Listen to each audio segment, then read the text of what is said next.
आपल्या घरामध्ये कुणाला बीपीचा प्रॉब्लेम आहे असं कधी तुम्हाला वाटतं का? आणि गेल्यानंतर हॉस्पिटलमध्ये बीपी चेक केल्यानंतर बीपीची गोळी सुरू झालेली आहे असं तुमच्या घरी कोण आहे का? किंवा जर आपल्या घरी कुणाची अँजिओग्राफी झाली असेल, हार्ट प्रॉब्लेम असेल आणि मग अँजिओग्राफी झाल्यानंतर ब्लॉकेज आहे असं जेव्हा सांगण्यात येतं तेव्हा आपण घाबरतो, असा कधी प्रसंग आपल्यावरती आलेला आहे का? अँजिओप्लास्टी केलेलं आहे, बायपास केलेलं आहे, पण तरीसुद्धा हार्ट प्रॉब्लेम आपल्याला पुन्हा पुन्हा जाणवतो. असं तुमच्या आसपास कुठं घडतं का? असं जर घडत असेल किंवा तुम्हाला कधी हार्टचा प्रॉब्लेम येऊ नये, ब्लॉकेजचा प्रॉब्लेम येऊ नये असं जर वाटत असेल तर हा व्हिडिओ तुमच्यासाठी एक वरदान घेऊन येणार आहे. कारण आज तुमच्या सर्वांच्या समोर एक असा डेमो मी या ठिकाणी करून दाखवतोय की ज्याचा उल्लेख 1931 साली डॉक्टर ओट्टो हेनरिच वासबर्ग यांनी सांगितला होता. हार्ट डिसिजेस, हृदयविकार आणि कॅन्सरसारखे घातक आजार कशामुळे होतात? तर आपली बॉडी ॲसिडिक झाल्यामुळे होतात. आणि मग आत्ता आपण चर्चा करतो तर ब्लॉकेज आहे विषय. ब्लॉकेज कशाचं असतं तर आपण लिपिड प्रोफाईलमध्ये बघतो की ट्रायग्लिसराईड एक असा चिकट पदार्थ असतो की जो रक्तामध्ये मिक्स होत नाही, बाजूला राहतो. बॅड कोलेस्ट्रॉल म्हणू शकतो, ब्लड फॅट म्हणू शकतो की ज्याच्यामुळं बीपीचा प्रॉब्लेम येतो किंवा हार्ट डिसिजेस आपल्याला होतात, ज्याला आपण ब्लॉकेज म्हणतो, हार्ट अटॅक म्हणतो. तर यासाठी एक जबरदस्त सोल्युशन आज या निमित्तानं तुम्हाला सर्वांना मी देतोय. आपण बघू शकता की या ठिकाणी माझ्या समोर ग्लास, काचेच्या ग्लासमध्ये पाणी आहे, बरोबर आहे, हे प्युअर आहे. आणि इथं मॅडम मी मोहरीचं तेल ओपन करून द्या.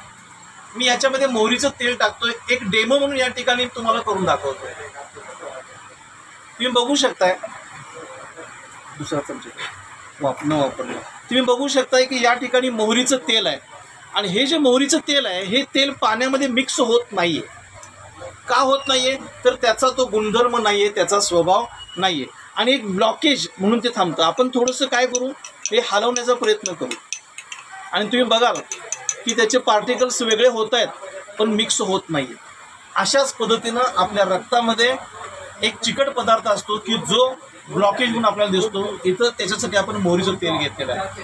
आणि जर बघितलं तर किवा कायपो कंपनीचा एक जबरदस्त प्रोडक्ट आहे, आयुष सर्टिफाईड प्रोडक्ट आहे, याला हिलिंग स्प्रे असं म्हणतात. आपण बघू शकता किवा हिलिंग स्प्रे. तर या ठिकाणी हा जर स्प्रे आपण यूज केला तर काय होऊ शकेल?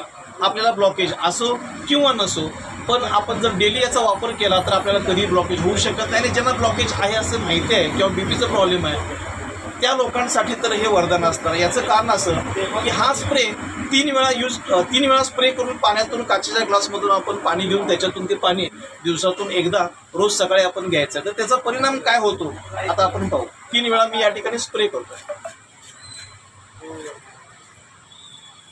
तुम्ही निरीक्षण करू शकताय, हलवू नका. हे जे ब्लॉकेज आहे हे वितळायला सुरू झालेलं आहे. आपल्या शरीरामध्ये रक्तामध्ये आणि अवयवाच्या आजूबाजूला चरबी साठलेली असते. ही दोन्ही चरबी वितळवण्याचं काम हा हिलिंग स्प्रे करतो. थोडंसं मी आणखी सोपं करतो. तुम्ही बघू शकताय जे मिक्स होत नव्हतं ते पूर्णपणे ब्लॉकेज काय झालेलं आहे या ठिकाणी मिक्स झालेलं आहे. आणि जर बघितलं तर जे ऑइली होतं त्याचं हे पाणी झालेलं आहे, अर्थात हे पुन्हा टॉयलेट थ्रू बाहेर जातं. आपल्याला कधीही हार्टचा प्रॉब्लेम येऊ शकत नाही. तर यासाठी हा किवा कंपनीचा हिलिंग स्प्रे काम करतो. आता आपण बघायचं की या हिलिंग स्प्रेनं नेमकं केलं काय. तर हा जो हिलिंग स्प्रे आहे हा पाण्याची जी पीएच लेवल आहे, असं ठेवलं, पाण्याची जी पीएच लेवल आहे ही पाण्याची पीएच लेवल 10.5 ते 11 करतो. म्हणजे आपली बॉडी ॲसिडिक करून अल्कलाईन करण्याचं काम हा हिलिंग स्प्रे करतो.